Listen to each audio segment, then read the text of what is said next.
വിദേശകാര്യ വിദഗ്ധൻ Shri PJ. Vincent നമ്മളോടൊപ്പം ടെലിഫോൺ ലൈനിലുണ്ട്. ശ്രീ പി.ജെ. വിൻസെന്റ്, ഈ ഖത്തറിനു മേലുള്ള ആക്രമണത്തെ ലോകരാജ്യങ്ങളൊക്കെ വളരെ സൂക്ഷ്മമായി തന്നെ നോക്കുകയാണ്.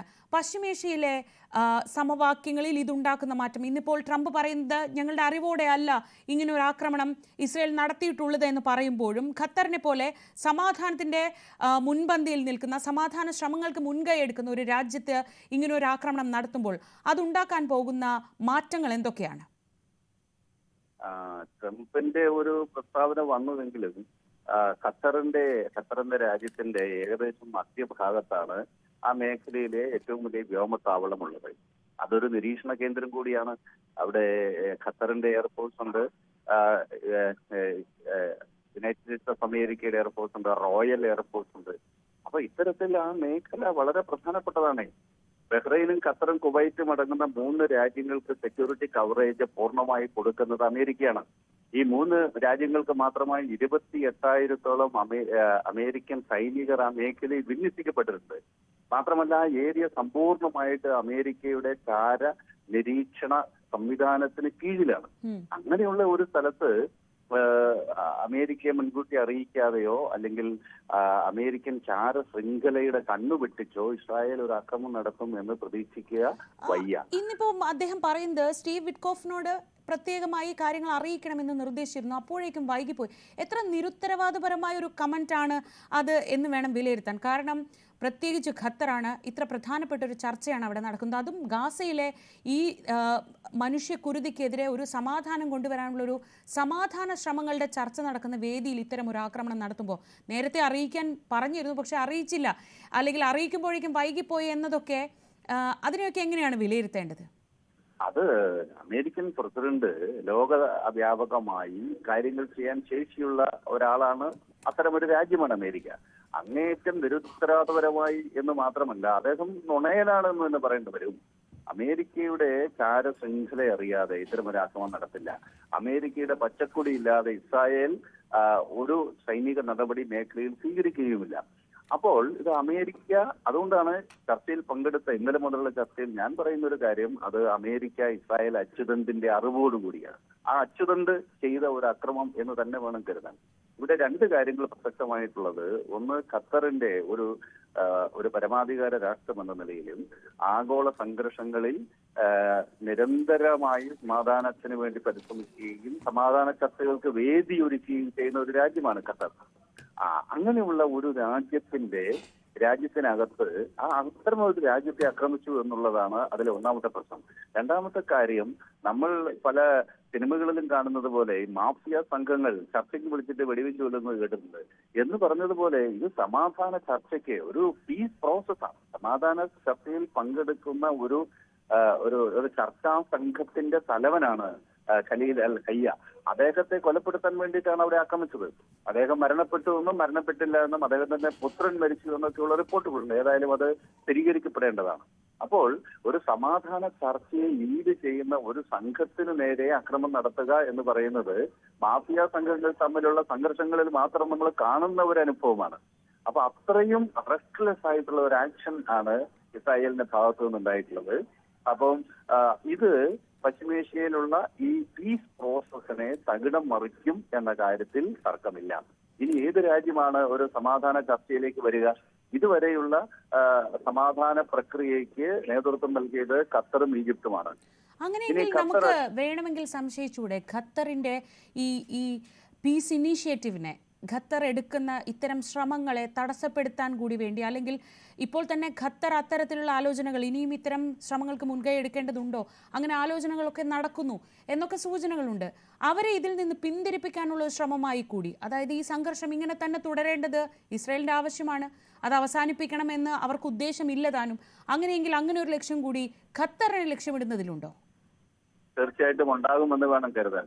കാരണം ലെവൻസ് എന്ന് പറയുന്ന ലെവൻറ്റൈൻ കോസ്റ്റ് അല്ലെങ്കിൽ സിറിയ ഫലസ്തീൻ എന്ന് പോസ്റ്റ് കൊളോണിയൽ കാലത്ത് പറഞ്ഞ ആ പ്രദേശത്തിന്റെ രാഷ്ട്രീയ ഭൂപടം ഏറെക്കുറെ മാറ്റി വരച്ചു കഴിഞ്ഞു. ഒരു സ്വതന്ത്ര പരമാധികാര രാഷ്ട്രമായി മാറാൻ പറ്റാത്ത വിധം ഗസയുടെയും വെസ്റ്റ് ബാങ്കിന്റെയും പ്രദേശങ്ങൾ ഇസ്രായേൽ ഒക്കുപ്പൈ ചെയ്തു കഴിഞ്ഞു. വെസ്റ്റ് ബാങ്കിന്റെ 69% പ്രദേശത്തിന്റെ നിയന്ത്രണമാണ് 2002 ഇസ്രായേൽ ഉണ്ടായിരുന്നെങ്കിൽ ഇപ്പോൾ അത് 81% മാറി. 81% വെസ്റ്റ് ബാങ്കിന്റെ. പിന്നെ ഗസ ഏറെക്കുറെ സമ്പൂർണ്ണമായിട്ട് തന്നെ ഇസ്രായേൽ നിയന്ത്രണത്തിൽ വന്നു. ഇനി എവിടെയാണ് നമ്മളൊരു സ്വതന്ത്ര ഫലസ്തീൻ രാജ്യം സ്ഥാപിക്കുക? അപ്പോൾ ഖത്തറും സൗദി അറേബ്യ അടക്കമുള്ള രാജ്യങ്ങൾ മുന്നോട്ട് വയ്ക്കുന്ന ശക്തമായ നിർദ്ദേശം ഒരു സ്വതന്ത്ര ഫലസ്തീൻ രാജ്യം ഗസയും വെസ്റ്റ് ബാങ്കും ചേർന്ന് രൂപപ്പെടുത്തണമെന്നുള്ളതാണ്. അത് രൂപപ്പെടുത്താൻ പറ്റാത്ത ഒരു സാഹചര്യം അവിടെ ഉണ്ടാക്കിയിരിക്കുന്നു. ഇനി ഖത്തറിനെ സംബന്ധിച്ചിടത്തോളം ഈ ഖത്തറും ഈജിപ്തുമാണ് ഈ പീസ് ഇനീഷ്യേറ്റീവിന് നേതൃത്വം നൽകുന്നത്. ഈജിപ്തിനെ വളരെ പെട്ടെന്ന് ടൈം ചെയ്യാൻ സാധിക്കും. ഈജിപ്തിനെ നിയന്ത്രിക്കാൻ വലിയ പ്രയാസമില്ല. അതേസമയം ഖത്തറിന്റെ ഒരു സോഫ്റ്റ് പവർ, ലോല ശക്തി ശക്തമാണ്. അതിൽ ഏറ്റവും പ്രധാനപ്പെട്ടത് അവരുടെ അൽ ജസീറ പത്രമാണ്. അത് ഒരു കൗണ്ടർ നറേറ്റീവ് ലോകത്തെമ്പാടും കൊണ്ടുവരുന്നതിൽ വലിയ പങ്ക് വഹിക്കുന്ന ഒരു മീഡിയ ഹൗസാണ് അൽ ജസീറ ചാനൽ.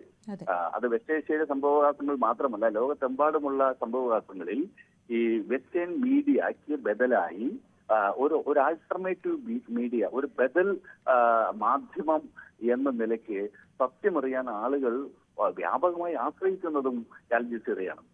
അപ്പോൾ ഇസ്രായേലിന്റെ അതിക്രമങ്ങൾ പലപ്പോഴും എക്സ്പോസ് ചെയ്യപ്പെടുന്നത് അൽ ജസീറയിലൂടെയാണ്. അപ്പോൾ അതുകൊണ്ട് അൽ ജസീറ യഥാർത്ഥത്തിൽ ആംഗ്ലോ അമേരിക്ക ഇസ്രായേൽ അച്ചുതണ്ടിന്റെ ഒരു വലിയ പ്രശ്നം തന്നെയാണ്.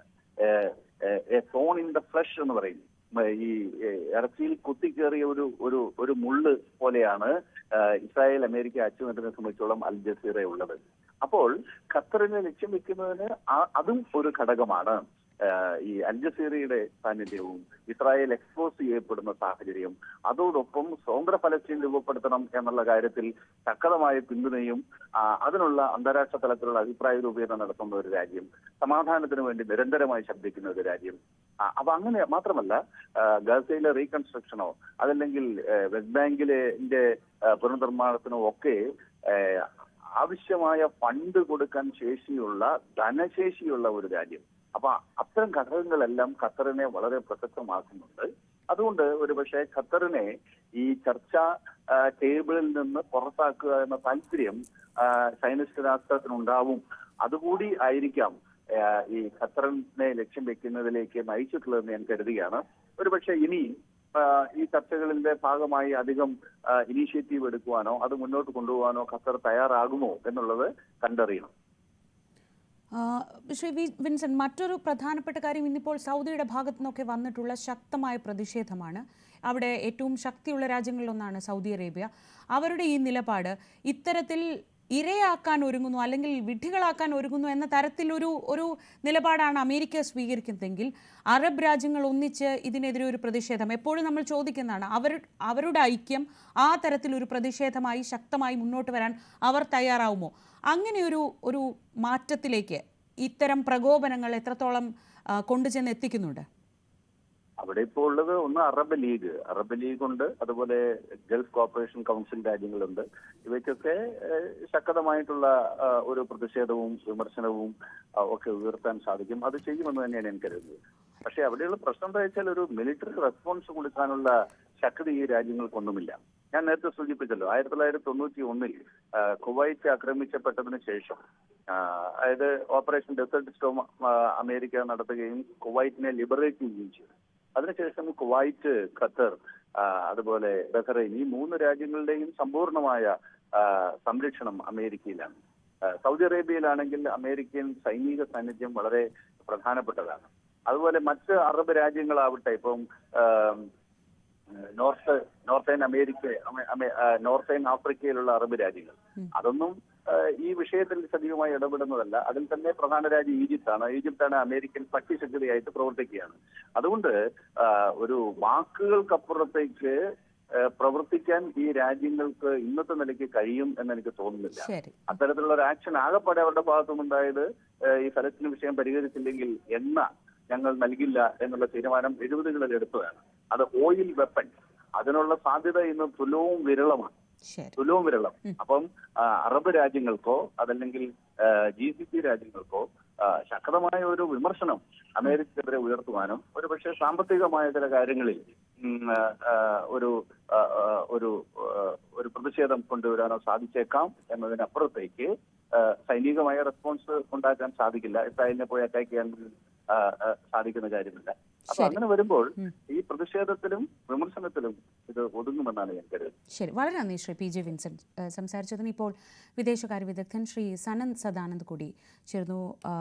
ഡോക്ടർ സനന്ദ്, ഇപ്പോൾ ഏറ്റവും ഒടുവിൽ വരുന്നത് ട്രംപിന്റെ പ്രതികരണം, അതിനോടുള്ള ഖത്തറിന്റെ മറുപടി, ഇക്കാര്യങ്ങൾ അറിയിച്ചിരുന്നു, പിന്നീട് അത് അറിയിക്കാൻ ഏൽപ്പിച്ചിരുന്നു എന്നായി. വളരെ നിരുത്തരവാദപരമായൊരു പ്രതികരണം എന്ന് തന്നെ വേണം